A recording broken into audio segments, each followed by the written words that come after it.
সকলকে জানাই জয় যিশু। আর এই চ্যানেলে যতজন সেই যুক্ত আছেন এবং নিয়মিত এই ভিডিও দেখছেন, তাই আপনাদের প্রত্যেককে প্রভু যিশু মধুর নামে স্বাগত ও শুভেচ্ছা জানাই। প্রত্যেকের জীবনে প্রভু যিশুর শান্তি বর্তাক। আর প্রত্যেকের জন্য প্রার্থনা করি যাতে আপনারা এবং আপনাদের পরিবারের প্রত্যেকটা মেম্বার যেন সুস্থ থাকে। চলুন তাহলে সেই শুরু করা যাক আজকের প্রচার। আর আজকে প্রচারের জন্য যে বিষয়, আর সেটি খুব কষ্টদায়ক এবং লজ্জাজনক এবং বেদনাদায়ক। আর সেই বিষয়টি হলো চতুর্থ বাণী।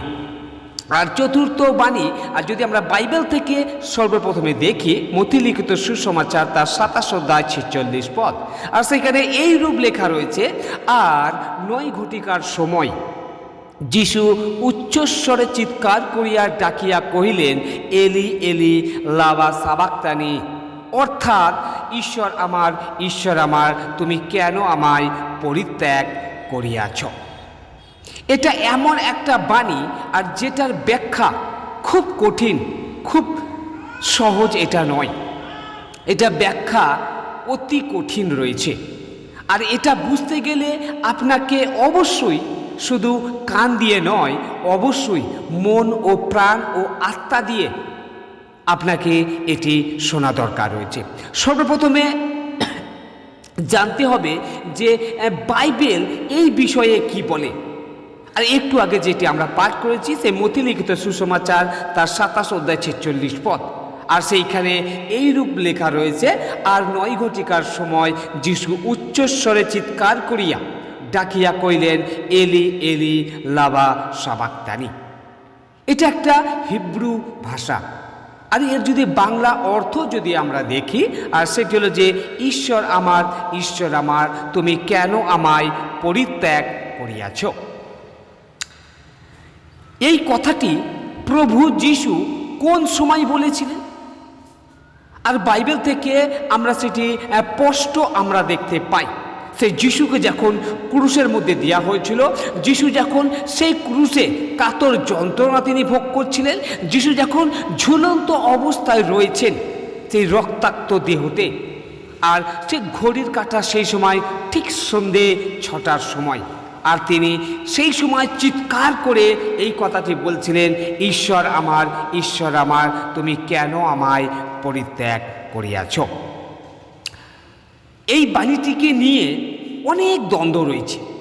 বিশেষ করে যারা বিধর্মী রয়েছে তারা বলে, প্রভু যিশু যদি ঈশ্বর হন তাহলে তিনি কোন ঈশ্বরের কাছে প্রার্থনা করছিলেন।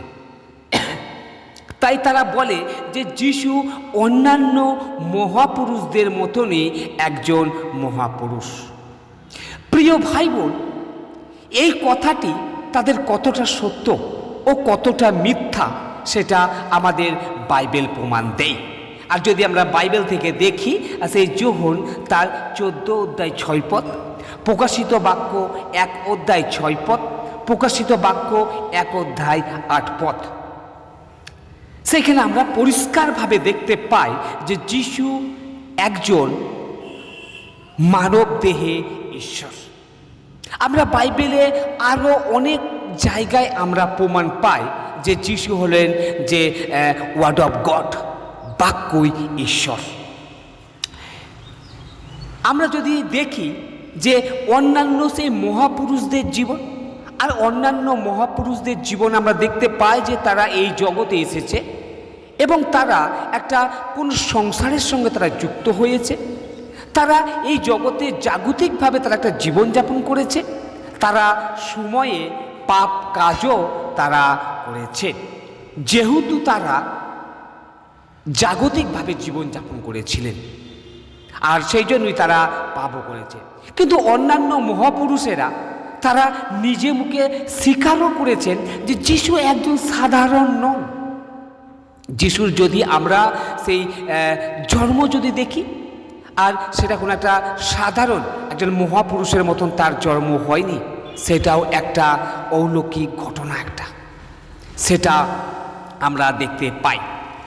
আমরা মহাপুরুষদের মুখে এটাও শুনেছি আমরা যে যিশুকে যদি অনুসরণ করতে হয় একজন মহাপুরুষ রূপে নয়, একজন মানব রূপে নয়, একজন ঈশ্বর রূপে তাকে সেবা করা দরকার। যাই হোক, আমরা এখন এই সময় বিশেষ করে আমরা সেই মেন বিষয়ে আমরা যাব, যে যিশু কেন এই কথা বলেছিলেন, ঈশ্বর আমার তুমি কেন আমায় পরিত্যাগ করিয়াছ।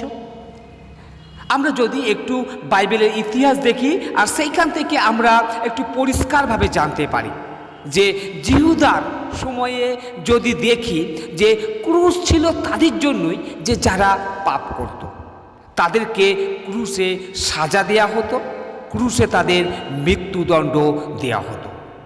প্রিয় ভাই বোন, একটু আমরা ভেবে দেখি যে যিশুকে তিনি কোনো পাপ কাজ করেছিলেন? তিনি তো একজন পবিত্র ছিলেন, তাহলে তাকে কেন ক্রুশে দেয়া হলো? প্রথমত, সেই ক্রুশে আমার আর আপনার পাপের জন্য আমাদের শাস্তি পাবার যোগ্য, আমাদের মৃত্যুদণ্ড হওয়া উচিত ছিল। কিন্তু প্রভু যিশু তিনি নিজেই আমাদের পাপ সকল নিজের কাঁধে তুলে নিলেন। আমরা পাপের জন্য আমরা অভিশপ্ত হয়েছি, কিন্তু প্রভু যিশু আমাদেরকে পাপ থেকে মুক্তি দিয়ে তিনি পাপে অভিশপ্ত হলেন, তাই তিনি ক্রুশহত হলেন। এত কষ্ট, এত যন্ত্রণা তিনি সেই ক্রুশে তিনি বহন করলেন। তাহলে তিনি কোন ঈশ্বরের কাছে এই কথা তিনি বলছিলেন? তিনি পিতা ঈশ্বরের কাছে এই কথা বলছিলেন। এখানে আর একটা কথা বলে রাখি যে পিতা ঈশ্বর ও ঈশ্বর পুত্র তারা কেউ আলাদা নয়। যদি আমরা বাইবেল থেকে দেখি আর সেখানে আমরা পরিষ্কারভাবে দেখতে পাই, যোহন লিখিত সুসমাচার তার 10 অধ্যায় 30 পদে সেখানে বলে, আমি ও পিতা আমরা এক। সত্যি কি পিতা ঈশ্বর প্রভু যিশুকে পরিত্যাগ করেছিল? উত্তরে হবে হ্যাঁ, অবশ্যই পরিত্যাগ করেছিল। যদি প্রশ্ন হয় যে যীশু খ্রিস্ট ঈশ্বরের পুত্র, যীশু খ্রিস্ট মানব দেহে ঈশ্বর, তাহলে এত কষ্টের সময় কেন পিতা ঈশ্বর তাকে পরিত্যাগ করেছিল? কেননা ঈশ্বর তিনি ন্যায় বিচারক। যদি আমরা সেই বাইবেল থেকে দেখি, সেই হবাকুক যদি আমরা 1 অধ্যায় টোটাল বিষয়টা পড়ি, 1 অধ্যায় টোটালটা যদি আমরা পড়ি, সেইখানে আমরা পরিষ্কারভাবে দেখতে পাই। বিশেষ করে যদি আমরা সেই 5 পদটি পড়ি, আর সেখানে আমরা দেখতে পাই যে তোমরা জাতিগুলোর মধ্যে দৃষ্টিপাত করো ও নিরক্ষেয় করো এবং চমৎকার জ্ঞান করিয়া হতবুদ্ধি হও, যেহেতু আমি তোমাদের সময়ে এক কর্ম করিব, তাহারা বিভ্রান্ত কেহ তোমাদিওকে জাত করিলে তোমরা বিশ্বাস করিবে না। অর্থাৎ এই বাক্যতে পরিষ্কারভাবে দেখায়, এই হবাকুক 1 অধ্যায়ে পরিষ্কারভাবে সেখানে দেখায় যে পিতা ঈশ্বর তিনি পাপীদের দিকে দৃষ্টি করেন না, তিনি তাদের দিকে ধ্যান দেন না। আর সেই জন্যই সেই দিনেতে, সেই সময়েতে যীশু খ্রিস্ট আমাদের জন্য তিনি পাপগ্রস্ত হয়েছিলেন, তিনি আমাদের জন্য পাপে অভিশপ্ত তিনি হয়েছিলেন। তাই পিতা ঈশ্বর তার দিকে ধ্যান দেননি, তার দিকে দৃষ্টি দেননি, তাই কয়েক মুহূর্তের জন্য পরিত্যাগ করিয়াছিল। তাই তখন চারিদিকে অন্ধকার হয়ে গেছিল। তখন যীশু খ্রিস্ট কাতর যন্ত্রণায় চিৎকার করে বলে উঠলেন, ঈশ্বর আমার তুমি কেন আমায় পরিত্যাগ করিয়াছ। প্রিয় ভাই বোন, আসুন, ঈশ্বর আমাদের সেই সুবর্ণ একটা সুযোগ দিয়েছেন, তার ক্রুশহত রক্ত দ্বারা পাপ সকল ধৌত করার জন্য। সেই দিন যারা তাকে বিশ্বাস করেছিল তারা পরিত্রাণ লাভ করেছিল, যারা বিশ্বাস করেনি তারা নরক যন্ত্রণা ভোগ করার উপযুক্ত হয়েছিল। প্রিয় ভাই বোন, আজকে আপনি যদি বিশ্বাস করেন যে যীশু খ্রিস্ট আপনার পাপের জন্য